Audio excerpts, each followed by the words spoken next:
Welcome to Our Texas Magazine, the podcast. It's Jamerl Berry. What we truly have here, what's fascinating about today's topic is the rich history of this particular aspect of church devotion. That particular tradition has typically been delivered at the beginning of many a service, a morning worship. Its name, the lined hymn. It has been part of our religious lives, whether the United States, but particularly Texas, for more than a century. A lined hymn is defined as a formal song sung typically by the entire congregation.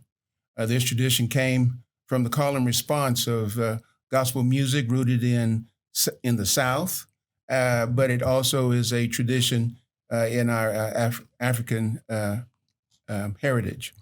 The worship approach allows all who attended church services to worship, those who could read with those who couldn't read.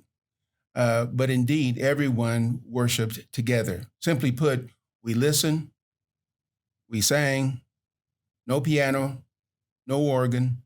The only instrument was our collective voices.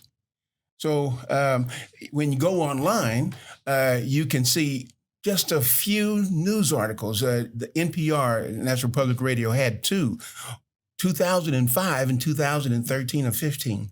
There's a professor at Yale University, Willie Ruff, who has written about it. So we know that it has this rich history. And sometimes people, when they hear it, they may say, well, what is that? They may not know the particular name. So our guest here today is Reverend Ervin Jacoby. How you doing, sir? I'm doing well. Good. Also, Deacon Olan Thompson. Hi. And Reverend James Minor. Thank you. Okay. Now, what I'd like to do is to have Reverend Jacoby kind of lead us off so that we can hear this dynamic aspect of our lives. Which one have you chosen for us? Well, one of my favorites is "I Love the Lord. He Heard My Cry." Mm-hmm, mm-hmm. It was one that was taught to me by my father. One that he sang a lot before he preached. Okay. It's sung a lot before what we call the altar call or the prayer. Uh-huh. So that's one that I'll. Okay. Well, now here's what we'll do. See, you give us one stanza of it, Okay. and we'll be the congregation for you for the day. Okay. Okay. All right. Okay. And also, Deacon Thompson sings it a lot as well. I recall. Yes. Okay. And it goes, I love the Lord. He heard my cry. And then you would say, I love the Lord. He heard my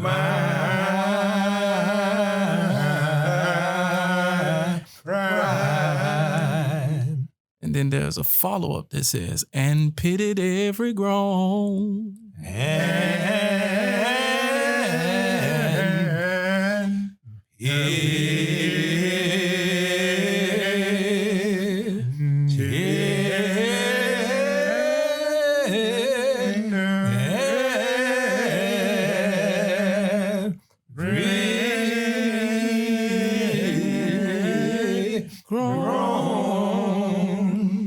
Okay. Well, now,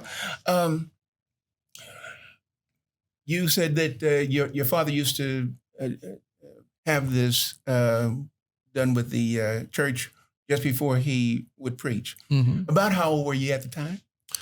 Well, he'd been doing it long before I was coming around. Yes, he was, I'm sure. But I'll say when I first started paying attention to those things, I was probably about 6 or 7 years old. Mm-hmm. What drew you to pay attention then and not later? One, we as a family started singing early. You mean the Jacoby family? The Ervin family started singing very early. He taught us songs. As a matter of fact, growing up, the youth would lead devotion and service on the third Sunday. Okay. And originally, he taught it to my twin brother, Javosky. Okay. And he would sing it much like my father. And if you really want to hear someone sing it, you should probably hear him sing it.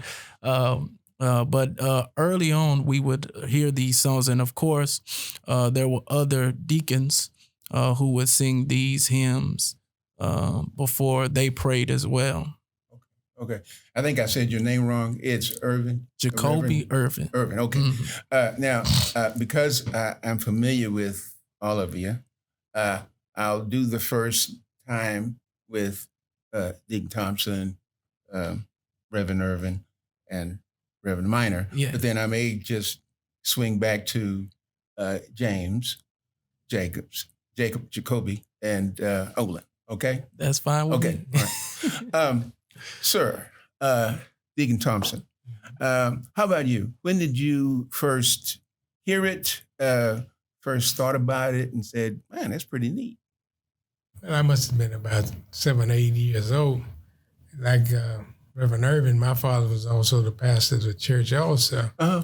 And I can remember as a young man, very young man, we had the youth deacons in our church and how we would be in the back listening to some of the older brothers, you know, seem as though they sung out of their hearts and souls, and how they would elevate the worship service. Okay. And I thought maybe one day we may be able to do something like that. Now, what decade are you talking about? You heard it when In the 50s. In the 50s. Okay. Yeah. Well, you know, I recall. I went to New Life Baptist Church in San Antonio, and Reverend P.S. Wilkerson would either perform it or I'm trying to think of the deacons right now. It was can't think of the names right now. But every last one of them, every Sunday, would have one of them. Mm-hmm. And it seemed to be just a long song. Of course, I was, 7 or 8 and that kind of stuff. And I'm saying, well, when are they going to finish? Yeah. But I grew to like it a lot more after I hit 50. Yeah. Oh, yeah. And I think it's because many of the things that these old 100s did made sense to me, right, because I had some years to appreciate the message they were giving. Reverend Minor, how about you? When did you take a liking to it? That's take a liking or exposure to it. Okay. I think it might be more relevant. Okay. Certainly as a child, 6 or 7, when I became aware of things, can kind of remember songs being call and response in worship. Preacher's kid, so spent a lot of time in church. And that would have been in the early 50s. When my father was serving in a smaller township, in Texas. In Texas. That congregation would use what we call call and response in worship. Don't remember hearing that. We're Methodist, so we moved a lot. Okay. You don't recall hearing it called call and response or what? No, I don't recall hearing call and response in worship after leaving that small town. Oh, I see. I see. Okay. Okay. So we moved to the city. Yeah. And that wasn't a practice in San Antonio. No kidding. And in the church where our father served. Okay. I didn't run into hymn lining or call and response again until I was much older, grown and married and with children here in Dallas. Okay. Is it okay to use? Oh, absolutely. At Mount Pisgah Missionary Baptist Church, that we used call and response in our devotion at that time. That was in the 70s. The early 80s when I was there. So from the early 50s until the late 70s and early 80s, Mm-hmm. I didn't hear that in worship. I was in a lot of churches, not in any small towns. Okay. You mentioned it being long and strange when you first heard it. Mhm. I recall sharing my tradition with a colleague when I was in corporate, and we were talking and doing a time of sharing. Was that in Lubbock or here? Actually, this was in where were we with Colin? May have been when I was in Saudi Arabia. Oh, okay. Oh, All right. wow. And this was a colleague that we'd kind of become close during this time. Mm. So we were kind of sharing Sure. tradition. Uh-huh. He is from Scotland. Uh-huh. So I'm thinking, okay, Scottish, and he had brought up sharing a hymn, Mhm. and had shared, "Guide Me, oh that great Jehovah," as they sang it. I'm going like, hey, we used to sing that. we sang it like this, and he was going like, that sounds like some kind of dirge or something. What are you doing? So I mean, when you were talking about it seeming to go on so long, Yes. that was his response to it. I've never heard that. We don't do the song like that. It sounds like some kind of funeral dirge.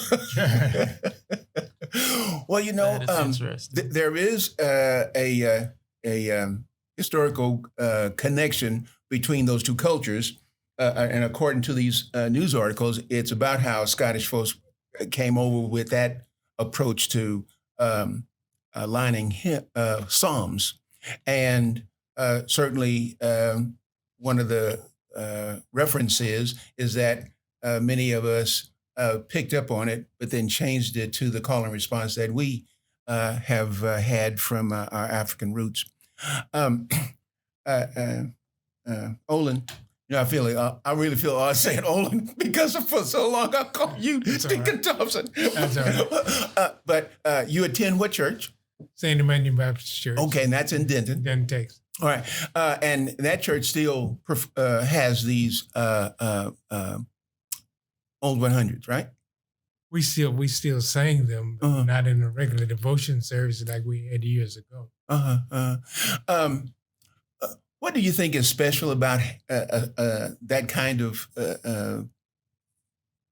of use of hymn lining to services? As far as I'm concerned, it seems to, with deacons singing them Uh-huh. and putting all that they have into them, Yeah. it seems to elevate the worship service. Uh-huh. Not only that, it makes me look back now that I'm, as it says, I was young, but now I'm old. It makes me look back over some of the things that God has brought me through and delivered me from. Uh-huh. How about you, Jacoby? Well, of course. I got to say that you're the youngest. in the Yes, group. I am the youngest. How young? I am 26. I'll be 26. 27 in November. Okay, Olan, 72. 72. 72. I ain't there yet. Just a couple of months, but I ain't there yet. Like knocking on the door. Go ahead, sir. Well, of course, just piggybacking on what Deacon Thompson has said. Of course, in my experience growing up, those hymns were kind of special to the church where I grew up, and so whenever they were sung, unlike sometimes when you sing them today, everybody knew them, and so there was a spirit that moved in the worship that came from those songs, the old 100s, the meter hymns that we would sing that you wouldn't get from a regular hymn or a regular song that the choir would sing. It was a deeper connection to God, and it just, of course, as Deacon Thompson said, it lifted the service. in a special way. Mm-hmm. Is it that you think because there was participation by everyone and not just the choir, that maybe that made it also special? Yes, of course. It allowed you, the person in the pew, to interact in the worship that you probably wouldn't be able to in a different portion of the worship, as in the preaching or when the choir is singing. You are able to participate and put something in. And of course, when you are able to do something, then you are more attached to it. Okay. There was a Reverend Mark Harris out of Fort Worth. Had a chance to talk to him, and he talked about how these kinds of hymns allow people to sing to God, whereas today many of the songs are singing to each other. That we're singing to each other. Correct. And that was his take on perhaps a change, and it didn't seem to be a welcome change. Maybe I mistook him, but what James do you take away from how congregations utilize them, and maybe what may be lost if congregations don't have them? If they've had this tradition and then they no longer have it, what might be lost?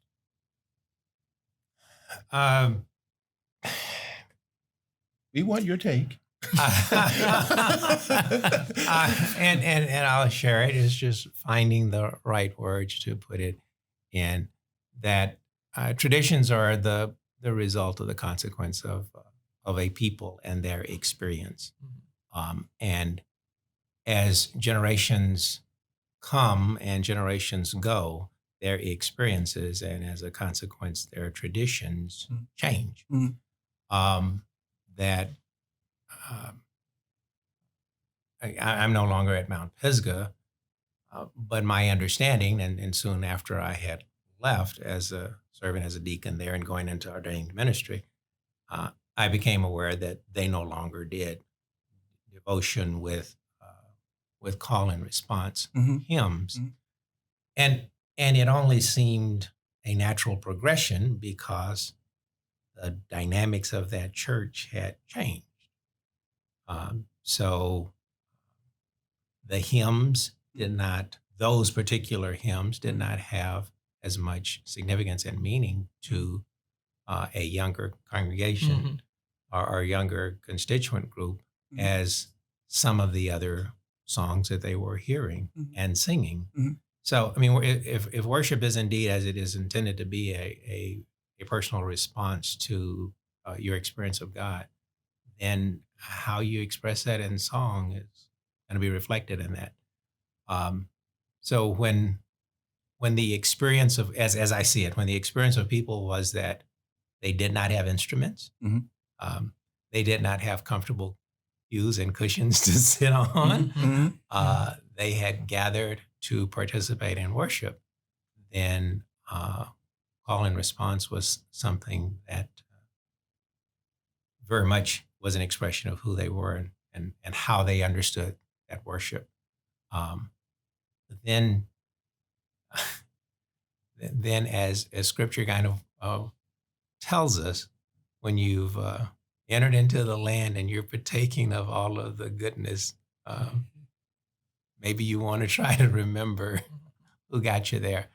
And I think that's in the midst of all that we had to be a part of worship, then the kind of participation that call and response demands was lost, and it's gone.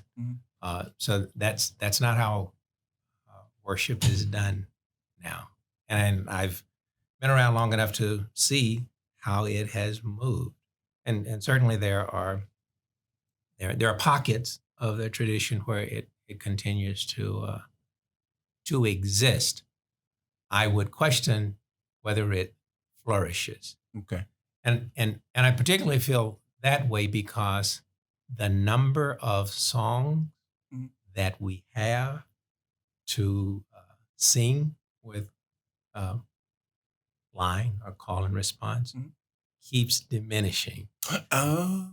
I mean, how many songs do those who even sing know?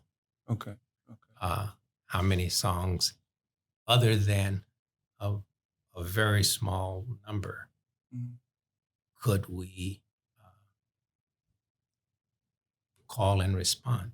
Because we've got it's not part of who we are anymore. You were going to say something? I was just agreeing with what Brother Minor was saying as far as most churches not knowing the songs, just because the regularity of their use is pretty much non-existent. You and Olan were talking earlier about how many of the churches, perhaps in large cities, don't practice the hymn lining. However, go to the rural areas. What was that conversation was? Was it on Mark or what? Is that what you were talking about? If you go to East Texas, you'll see a lot more churches that have it. Mostly in the rural area. Very, very few. That's a small congregation. Sing the old hymns, line the old hymns. Or maybe they may have a young minister that has come up, like Reverend Jacoby, where he was taught them. As far as I'm concerned, I feel we lose something by not carrying this on. You know, you sing some of the hymns nowadays, and young people look at you like you're crazy. You know what I mean? Seems like they're more into the contemporary type thing, which to me has no meaning. Okay. You know, the one hymn make you feel like it has meaning in your life. You know? Sure. But if we don't continue to practice them, we lose them, and that's what it seems like now. I often tell my wife, my heart bleeds. Sometimes when I go into church and go into the worship service, and we don't have that. It is now a praise and worship. That's correct. That's correct. What takes place there? What's being done instead of the hymn lining or the lined hymn? Oh, well, just pretty much exactly what you said as far as the switch or shift from devotion to more so praise and worship, which entails more upbeat songs, more faster paced songs. Correct, faster paced songs, more get you on your feet songs, other than the more spirited, which is what the hymns were, more spirited songs. Okay. And I grew up around older gentlemen and the older congregation. And so, of course, I have preference toward those old 100s, as we would call them in East Texas. They just bring something to the worship that oftentimes the praise and worship songs, they just cannot, because of the message that they hold and the connection that they bring, not just to God, but also to our ancestors. Okay. And of course, as Brother Minor had talked about, the traditions that we have held throughout our history. Do you consider yourself an old soul because you appreciate it so much? Well, I have people said that about you. I'll just say most of my friends think I'm 72. with smooth, unwrinkled forehead. So yeah, I guess I would not guess. I'm considered an old soul. Okay, all right. Well, now we've come to a part where we wanted another lined hymn, metered hymn. Olan, you have one. James, you have one. And again, you would just give us a stanza on one. Shine One of my favorites. your shine on me. Let light from the lighthouse shine on me. Shine on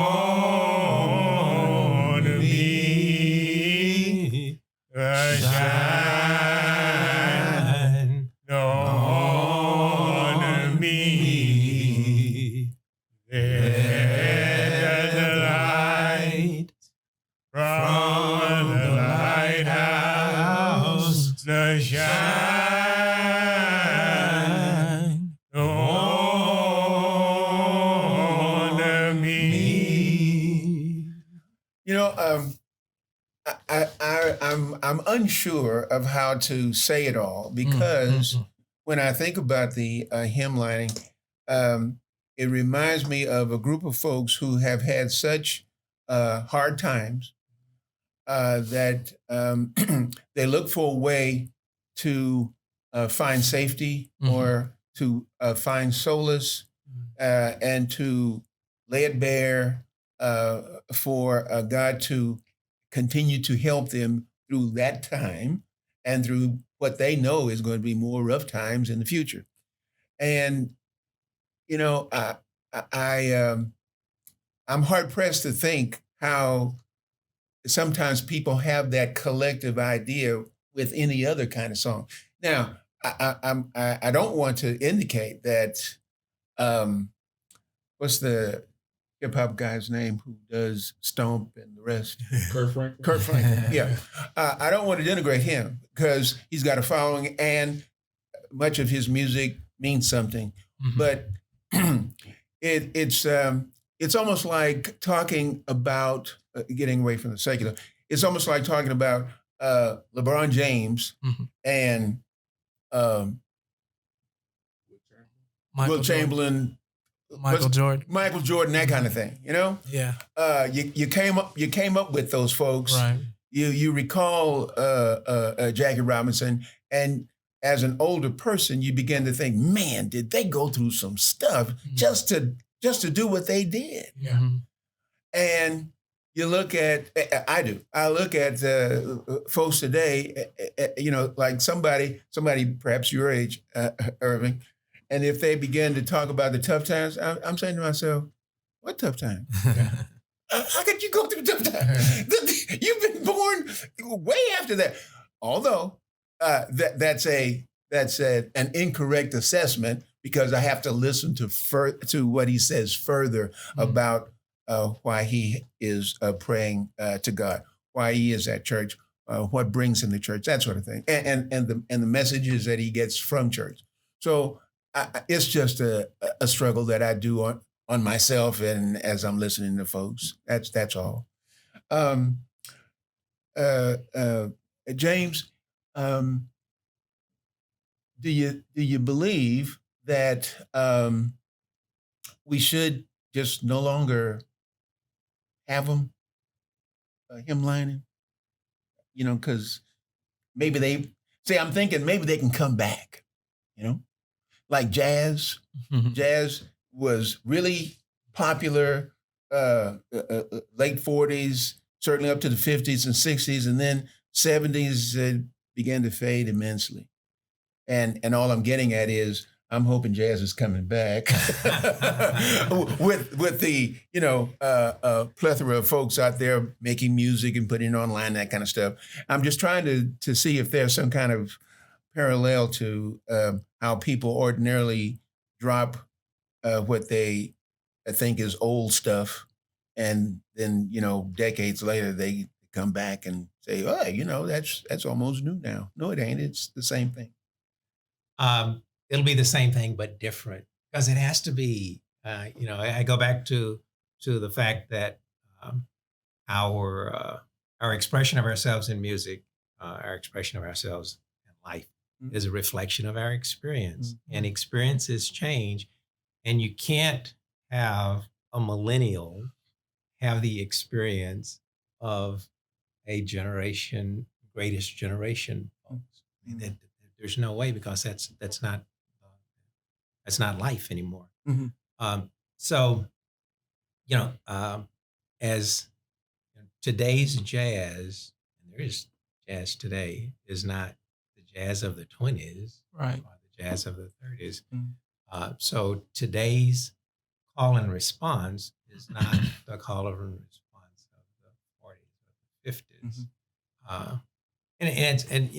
I think the nostalgia is lost on the fact that that was a tradition and experience that came out of, as I said, you didn't have instruments. So are we going to do away with instruments for the sake of bringing back a tradition? I don't think anybody's going to give up instruments because we don't. But and as it relates to instruments, I was thinking that the Hammond B had its place, but it's going away. Yeah. So are we going to try to keep the Hammond B because of its rich tradition? Pianos are going away for the sake of keyboards. Yeah. Are we going to try to keep? You can't stop the progression of life and its experiences.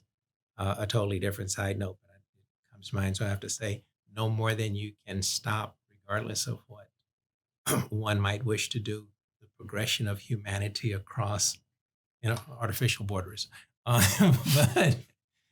So will it come back? No, but I think that we see it if we look closely at what's happening even within religious music, to use that phrase, gospel music, that there is a form of call and response that that you hear sometimes. And I short notice I didn't get an opportunity to pull out some examples. Nah, don't do that. But as I recall, some of the songs that are sung and some of the those who are putting out music, that there is that. And, one that comes to mind is that a lot of what, and I don't know that he's done anything, and not to particularly lift him up, it's just that he did a number of those songs. T.D. Jakes seemed to put out a lot of music where there was that call and response, because he would say something, not singing, he'd be saying something even. Okay. And then it was repeated in song. I mean, there's nothing more than call and response. Okay. But does it sound like and look like what was done? No, it's got instrumentation and a whole lot of other things. Sure. And it's got choir. I believe that for the faithful, those who are worshiping as an expression of their faith, that there will be a genuineness there. And what I'm getting at is that I think that it's true that to a greater degree than we would like, worship is not participatory. It's observing. It verges on entertainment. Okay. Because we got instruments and we got choirs, which were people who sang, and these other people were like, well, we got people to sing. We just need to listen to them. We don't have to sing anymore. But I think for those who look for worship to be an expression of themselves, will find that expression in the music that registers with them. So I've seen that it's not with call and response music. It uses some of the praise and worship music of the day that really strikes a chord with a generation that is not my generation. I just briefly, not to go on too much, but and I see it. I have children and I have grandchildren. So because my children were in worship with us in that tradition where we did call and response, so they at least experienced it. But was it something that they inculcated into their expression of themselves in worship? No. Are they very much engaged and have a vital and active faith life. Yeah, they do, and they're involved. But what they do in worship is not what I used to do in worship, and Okay. not what is done in worship now. And their children don't do what they do. Okay. They do something much different. But when my grandson is rapping for Jesus, he's as sincere as those as Brother Tasby was Okay. when he was singing Okay. at Mount Pisgah. Okay. You know, as I thought about what's his name, Kirk Franklin, he does the call and response, especially in that thing, the stone. When you talked about James, when you talked about how what are you going to do with the pianos and organs and drums and other kinds, because we have them and maybe there's keyboards that are coming along, so we're switching. Well, if you think about hip hop and rap, they've almost eliminated violins and There's got a beat. It's got a beat, and there's no piano, there's no organ and that kind of stuff. They got a beatbox or whatever the heck it is. You can tell us later, Mr. Foster. But it's not filled with a lot of instruments. It's the voice. It's the voice. So maybe there's a musical connection between call and response on these hymns, these lined hymns, and what's been popularized by the same folks who may not have gone to church regularly, but they took something and sampled it and moved on to others. Before we go, James, do you have one that you could do for us? I mean, I could get away with that. Well, we had two. Jacoby gave us one. Olan gave us one. Yeah, okay, I won't. Tell us what it is, and then we'll. Well, I referenced "Guide Me," so I guess I'll stick with that. Yeah. Okay. Okay. Guide me, O thy great Jehovah, pilgrim through this barren land. Guide me, O thou great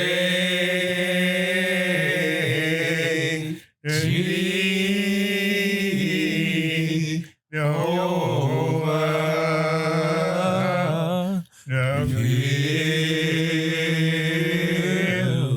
ground through this barren land.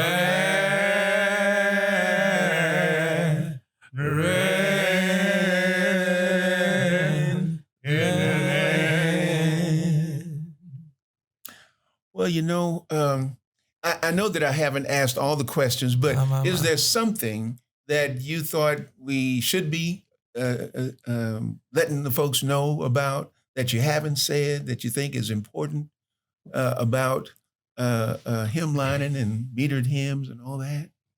I think, as the Reverend was speaking, Yes, sir. it says to myself, this is sometime me and the wife is riding along, and I think it's station 517 or 5 something that comes up. Mm-hmm.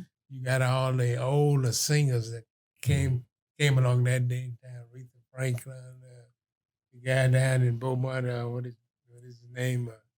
He's since going on. Oh, Ray Brown? Charles, Charles Brown? and all those guys are going on. Mm-hmm. Even though that music was way, way back, Yeah. it's still playing in the day. Yeah. And I remember when my son, he's 47 now, when he was the rap, the bebop, and all of that, he didn't care nothing about the blues, but he sings it now. Yeah. So our younger people may pick up on some of this because as much as it was good in that day and time, it's still good, even today. Yes, sir. Yes. Yeah. Well, I'll just say from my perspective, they say everything comes back again. And especially today, you'll see vintage is in. Everybody's buying vinyls and records again. Yeah. The double-breasted suits are coming back again. It has its own flavor to it. And I hope that we never lose the hymns, the meter hymns, even if we don't use them regularly, just remembering them, because there's something special about them that you just can't get in some other songs that we sing. And there's things that we have to keep in mind, especially as we move forward in this life, because of course, as we talked about, there was some struggle that they went through when they sung those songs that got them through. And we all are going to have to endure some struggles, and those songs are songs that you can rely on. Stomp is good, but Stomp not going to always get you through. But when you say, "Guide me, O thou great Jehovah, I'm just a pilgrim through this barren land," that's something that can take you through the night. How many others have who are your age, or maybe just a little older? How many others do you come across who seem to like hymnline and that sort of thing? Well, me particularly, I'm connected to a lot of young preachers from East Texas and other rural areas such as Mississippi and Louisiana. And in those areas, meter hymns are very popular still. You'll hear them a lot more often than you would in the metroplexes and in your bigger cities. Sure.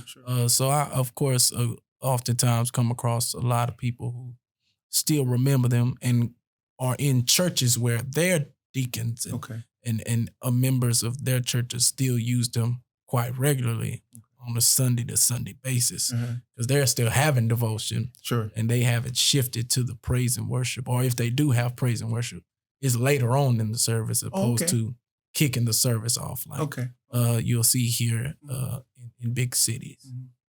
At St. Emmanuel, it's still devotion? We recently shifted to the praise and worship. Okay. But I'll sneak one in. I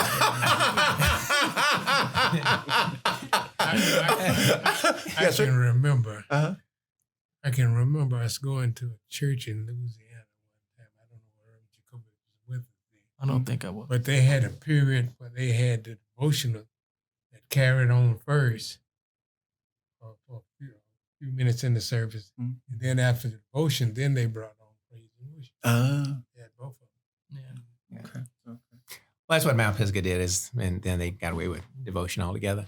I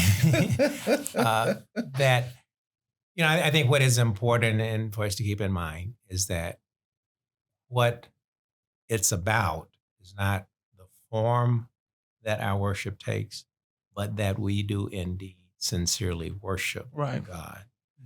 And sometimes I think it's possible for us to get caught up in the form and lose the substance of worship. The form isn't important. It's that the substance is there. What I muse over a lot is that I think it's been totally lost consciousness of that the Psalms are the top 150 of its day. We don't sing the Psalms the way they were, because those are songs. But that whole tradition of how those Psalms were sung has been totally lost. Right. And to a regretfully, to a given degree, appreciation of those 150 songs has been lost.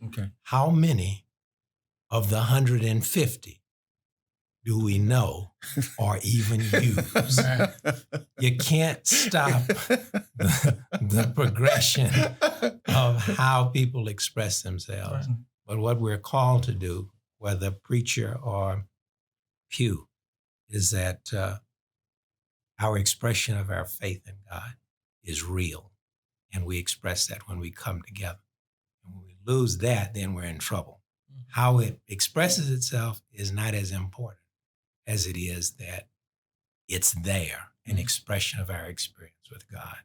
And that may be what is in danger, that We maybe even separate ourselves so that we as a people, we as a congregation are not coming together to express our experience with God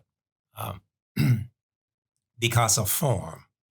That there there are denominations that have developed because they didn't feel that you should have instrumentation. That the enemy is real in coming up with things that separate us, rather than us remembering what it's about, is coming together and expressing our love for what God has done. If we do that, then how it takes its form, I don't think makes any difference. Well, first of all, I truly, truly appreciate all of you here. Deacon Olan Thompson, I'll get it right this time, Reverend Jacoby Ervin, and Reverend James Minor. Again, thank you so much for giving us more information about lined hymn, metered hymns.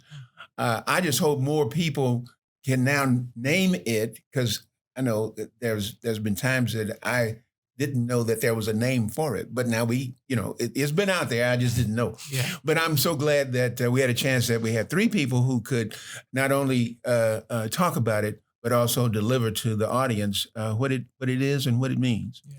Thanks so very much. This is Our Texas Magazine, the podcast. See you later.